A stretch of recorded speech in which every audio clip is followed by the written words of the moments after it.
Two. The train standing at platform 1 is the 16:15 service.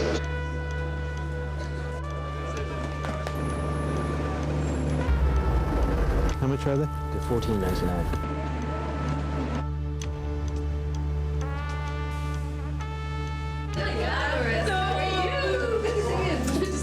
We're not going to do the drum roll, so we're going to do the fan.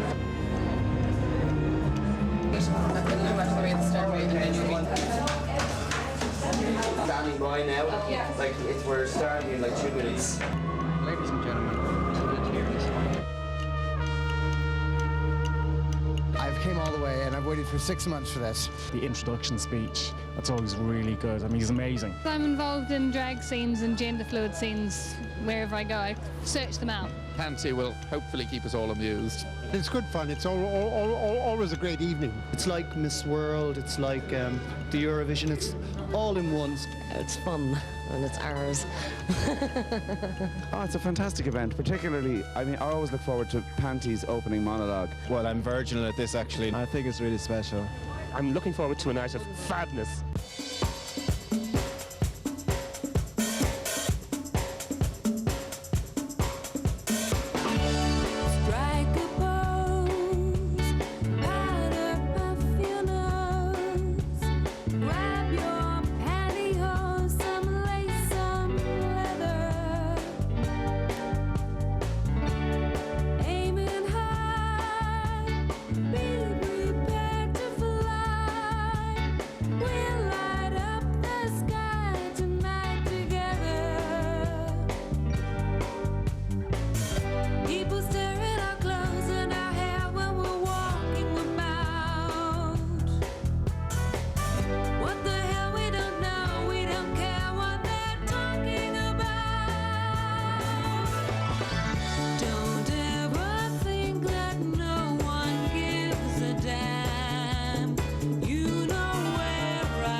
The Front Lounge Bar in Dublin, March 2004, and a book launch coinciding with the 10th birthday of the alternative Miss Ireland. Strictly speaking, AMI was 17, since the event was first staged in 1987. But then she probably wasn't the only one at this particular party ever to have lied about her age. Glamour Rooted in Despair is a photographic and anecdotal record co-designed by Niall Sweeney. It was way back inside dance club, and it was before, you know, even modern licensing laws or whatever size, was still a wine bar. And it just, you know, the vague memories I think we all have of it, it was just some crazy thing that happened. Ross Elliott Tarrant came along and asked myself and Frank Stanley to produce, and, you know, it's what we were doing from day to day. So in a funny way, it just kind of happened, and it was only after that we kind of thought, oh, that was something, you know, something we could actually do something with. Among the entrants in 1987 was a certain Misdemeanor Rathmines.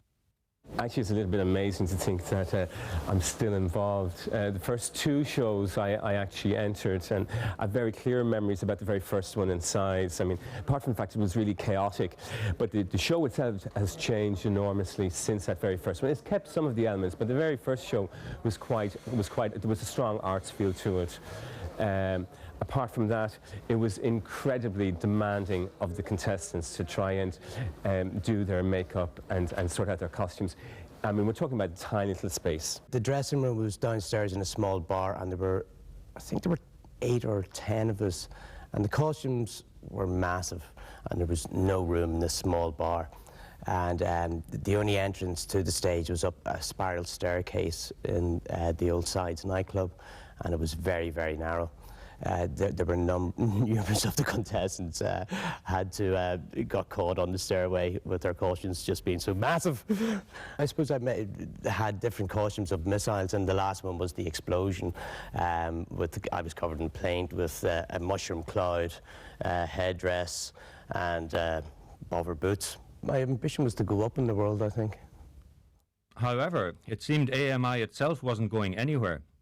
But then in the mid-1990s, with the emergence of a more experimental and alternative club scene in the gay community and beyond, the idea resurfaced.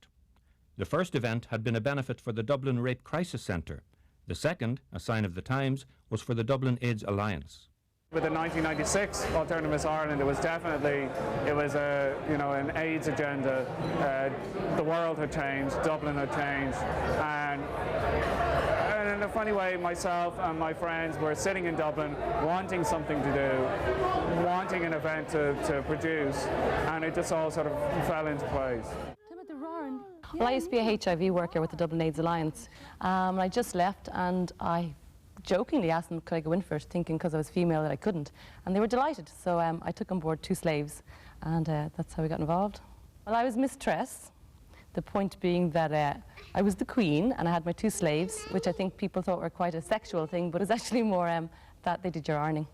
Mark Ammond was there, he was one of the judges, and Van Morrison, so I think it was quite a big night. I used to be very excited about the whole thing, that it was taken over from the old sort of, beauty pageants. So it was kind of bringing it into the 90s with your party piece.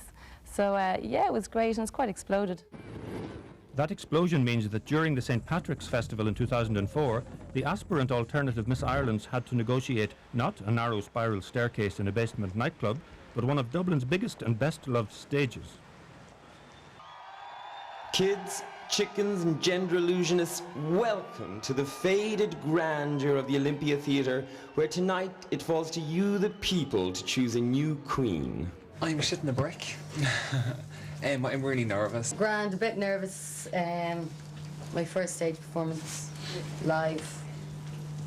So my head's a bit wrecked, but I'm sure it'll be fine. It'll be all right in the night. The last 5-10 minutes, the nerves are starting to slowly kick in. Once I'm out there, I'll be grand, because stage is my home.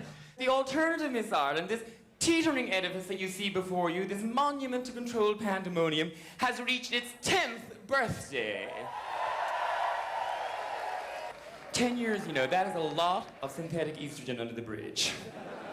It's also, and I've taken the liberty of making a list. It also means we've had 94 contestants, 51 judges, 163 dancers, 3 arrests, all involving Shirley Temple Bar, 1 cardiac, 2 criminal justice. Shirley didn't have the cardiac arrest, but she did spark it off. My way into it was because friends of mine convinced me to enter the competition because it was a charity event that they were organising. Rory O'Neill, who's one of the organisers, and his panty said to me, Declan, you have to do it. I think you'd have a laugh. On that night, before I went on stage, if somebody had turned around to me and said, Declan, before you go out on stage, realise that for the next 7 years, you're going to be walking around as that character. Everybody in Ireland is going to know you as that character, more than probably any other aspect of your life. Are you ready for that? I probably would have just turned around and legged it. Ladies and